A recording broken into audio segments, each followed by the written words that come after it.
নমস্কার বন্ধুরা, পপ কিচেনে সবাইকে স্বাগত। আজ আমি একটা নতুন রান্না নিয়ে আপনাদের সামনে হাজির হয়েছি। রান্নাটা হলো চিংড়ি মাছ দিয়ে। তাই দেখুন, বাজার থেকে আমি নিয়ে চলে এসেছি আজ চিংড়ি মাছ। চিংড়িগুলো দেখুন, একদম ছোটও না আবার বড়ও না, মাঝারি সাইজের। এই চিংড়ি মাছগুলোকে আমি ভালো করে ধুয়ে তারপরে বেছে কেটে নেব। তারপরে আমি রান্না শুরু করব। মাছগুলোকে সুন্দর করে ধুয়ে পরিষ্কার করে আমি ছাড়িয়ে নিয়েছি। আজকে বন্ধুরা এত ঠান্ডা লেগেছে যে গলার আওয়াজটা ভীষণ মোটা লাগছে। যাই হোক, তাহলে চলুন রান্নার কাছে যাওয়া যাক।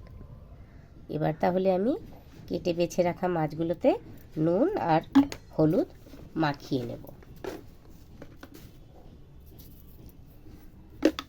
মাছগুলোতে সুন্দর করে নুন হলুদ মাখানো হয়ে গেছে। এবার এই মাছগুলোকে আমি হালকা ফ্রাই করে নেব তেলে ফেলে। চিংড়িগুলোকে ভাজার জন্যে আমি কড়াই চাপিয়ে দিয়েছি আর কড়াইতে দিয়ে দিয়েছি সর্ষের তেল। তেলও গরম হয়ে গেছে। এবার আমি চিংড়িগুলোকে ওর মধ্যে দিয়ে দিচ্ছি। চিংড়িগুলো আমি ঠিক 2 মিনিট নাড়াচাড়া করে নামিয়ে নেব, যাতে চিংড়িগুলো নরম থাকে, শক্ত না হয়।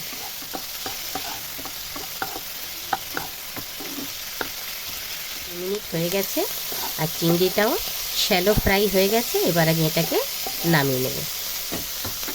বন্ধুরা, আজ আমি করে দেখাবো স্পাইসি প্রন। তার জন্য দেখুন, মশলা নিয়ে নিয়েছি লঙ্কা কুচি, রসুন কুচি, ধনেপাতা কুচি। এটা ক্যাপসিকাম আমি লম্বা লম্বা করে কেটে নিয়েছি। পেঁয়াজটাও একটু মোটা মোটা করে কেটে নিয়েছি। আর এখানে নিয়েছি জিরে, শুকনো লঙ্কা আর আদা বাটা। আর এই যে প্রনগুলোকেও আমি হালকা ফ্রাই করে তুলে নিয়েছি। কড়াই চাপিয়ে দিয়েছি, কড়াই দিয়ে দিয়েছি সর্ষের তেল। তেল গরম হয়ে গেছে। এর মধ্যে আমি দিয়ে দিচ্ছি সাদা জিরে।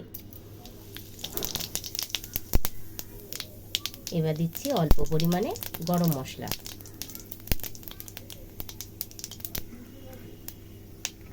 এর মধ্যে দিয়ে দেব রসুন কুচি।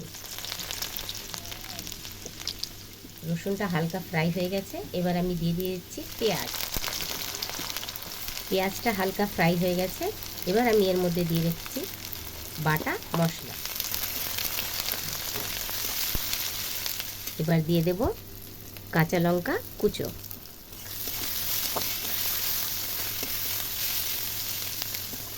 এবার আমি দিচ্ছি ক্যাপসিকাম কুচো।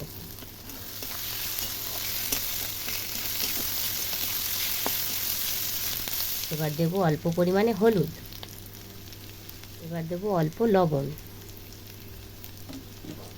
লবণটা আমি অল্প দিলাম এই কারণে, যেহেতু এর ভেতরে ভিনিগার আর সয়া সস পড়বে, তার ভেতরে লবণ থাকে, সেই কারণে। এবার আমি এতে দিয়ে দিচ্ছি হাফ টিস্পুন সয়া সস। এবার আমি দিচ্ছি 1 টেবিল স্পুন ভিনিগার। এবার আমি দিয়ে দেব ভেজে রাখা প্রনগুলো।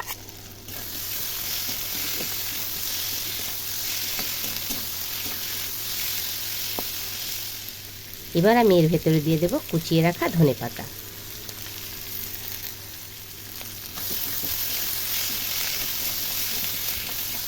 বন্ধুরা, স্পাইসি প্রন আমার রেডি।